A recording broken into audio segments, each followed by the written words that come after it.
The fate of Sangyong Motors is uncertain as fired workers clash with riot police in South Korea. And British bank Lloyds serves a $5 billion loss and a reminder of the many bad loans still lurking in the market.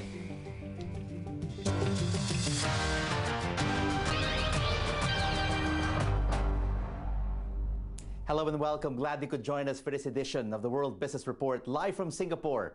I'm Rico Hizon. The fate of South Korean car manufacturer Sangyong is uncertain as laid-off workers clashed yet again with riot police. Sangyong is feeling the brunt of the global economic crisis with sales down considerably, a foreign investor who has backed out, and tough competition from rivals Hyundai and Kia. From Seoul, John Sudworth has more. It began as a dispute over job cuts, but has turned into this. A violent confrontation with potentially deadly consequences. Police commandos descended from helicopters to try to take control of the building being occupied by striking workers at the Sangyong car plant. Other police officers used ladders, but the workers, thought to number around 500 in total, have once again fought back.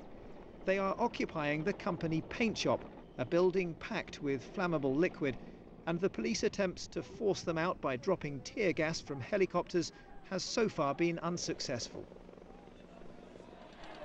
The 2-month-long dispute has even pitched worker against worker at the small, debt-ridden car maker. Already under court receivership, Sangyong says it needs to lay off more than 2,000 staff, a third of the total, in order to survive.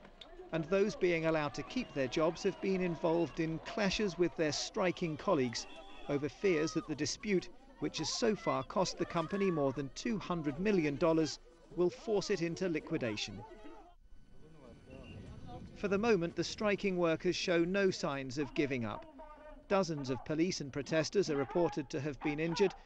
Representatives of the striking workers are sticking to their demand that all jobs must be guaranteed, and they are warning that any attempt to remove them from the paint shop could lead to fatalities.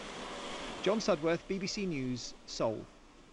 And finally in the markets, Asian stocks are currently mixed at this hour amid Wall Street's retreat overnight after the U.S. services sector contracted at a faster clip than expected. But Japan remains resilient, with defensive stocks and car manufacturers helping the Nikkei in positive territory. South Korea and Hong Kong are flat with selling in the electronic and financial sectors, but a rise in metal prices is spearheading Australia's gains at this hour.